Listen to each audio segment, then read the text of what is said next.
Have you ever noticed that it takes forever for your child to start doing something on a regular basis? It's like pulling teeth every day is like Groundhog Day. And it can really wear down on you when you know you have such a long road to go. And in this video, I'm going to show you how it does take time to get your kids to listen, how important it is to feel successful along the way. So this is video 15 of a 16 series. However, you're going to walk away with some tips and tricks from this video, and it's short and simple to help you today. And if you really want to make significant changes, I recommend going back to video 1, watching all of the videos, and don't forget to take some notes or get our guidebook from kidsmoveandlearn.com so that way you can take what you learn and apply it to your individual situation. Because every family's unique, every child's unique, and I get it. You want some things that you can use that apply to your family.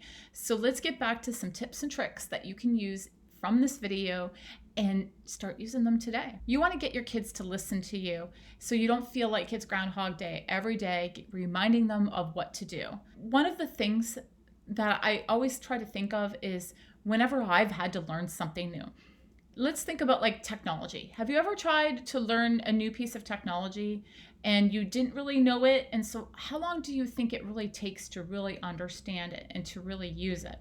Does it take a day and you're like, good, you got it? Does it take a week? Does it take a month? It usually depends how often you use that technology, or sometimes it depends how complicated the tool is. Or have you ever found that you're really good at using an app or something on your computer, but then suddenly something small changes and you feel like you're starting to learn something all over again? To kids, it's kind of like the same thing. They need sometimes some daily practice to use something new so that it can start to become automatic. And also, if you change one little thing, it sometimes feels like you're changing a lot to them, even though to us it might be something simple. That's why in this video, the biggest key that I want you to walk away with is how to be consistent, is that it's so important to be consistent with kids. So think about the turtle and the rabbit race story, which we've all heard of that fable before. The turtle didn't detour, he didn't change his route, he was very steadfast. And so what you have to do is think about how to do that with children. So think about all the different situations that your child might be in. Maybe it's, their school or their class. Maybe it's their home, their family. Think about all the different situations that your children are in. Maybe it's their home or different parts within the house or the backyard or friend's house or preschool or at church or the store. Maybe it's different people or the preschool teacher, like the grandparent, your sister, your uncle, the babysitter. Maybe it's a different time of the day. The morning, they're tired, they're hungry.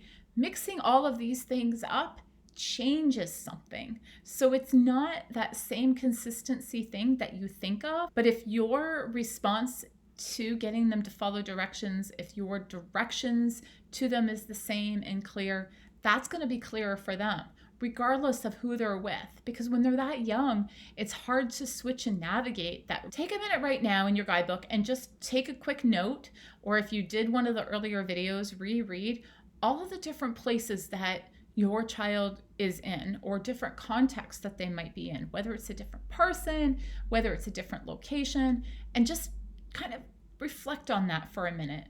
If you, for example, want them to clean up, what are all the different places and times of the day and rooms and people who tell them to clean up? So now let's think about why is it so important then along the way to constantly give some praise, success, and some reinforcement. What is positive reinforcement? Why is it important? Well, one of the biggest things is that positive reinforcement and strengthening connection and routine keeps building these positive neurons for a child. And when you pair that with some specific feedback, instead of just saying good job, when you say you picked up 10 blocks today, you cleaned up the toys, you're really giving them the labels and the descriptions so that they can start to build that routine and pair those words with what is expected, followed by a cue or reward on how they behaved.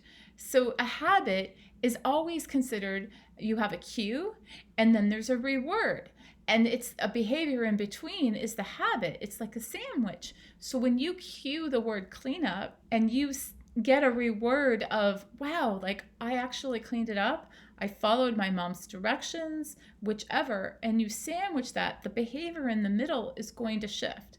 And then in other videos, I get into a lot of information about how to change that behavior. Because like I said, in this video, it's really specifically about how to put those pieces together. So what are some of the ways that you give your child positive feedback? Take a moment looking at your notes really quickly and write down all the different ways that you give your child positive feedback. Maybe they're verbal. Good job, awesome, wonderful, I like what you did, you're so kind, thank you for cleaning it all up. And then think about all of the non-verbal things that you've done. Maybe you give them a nod. Maybe you're smiling. Maybe it's a thumbs up. Maybe at the end it's a hug, high five, fist bump. Write down all of the ones that you and your child are using. And then if anything else sparked with you of ideas, add those too. So that way you can come back to them and embed those into your daily routines of feedback. And if you really like to use verbal reinforcement, here are some extra ideas that you could use instead of just saying good job. I'm very proud of you. Marvelous. You've got it. That's much better. That's the way to do it. I knew you could do it. You're really good at doing that. And I would say even what that is. Marvelous. You're cleaning all of those toys. Be specific in what they're doing. You put all the cars away. You cleaned up your food, whatever it may be. That's the way to do it. Change the word it into what they did. So you can add so many more ideas, and you can download a whole list of ideas on ways to say good job from our website, kidsmoveandlearn.com. And let's quickly go over what we did in this video today. So remember that consistency is key. It takes time and patience. And the second piece is celebrate all success, even if they're baby steps. If your child's only put 10 toys away today, but yesterday only put 2 toys away, celebrate that. Today you put more away than yesterday. And then you can keep adding to that. And don't forget to make this meaningful for your situation. Decide when you're going to reflect and celebrate some successes. Because today, your child is probably following your directions a lot more than they did last week or last month.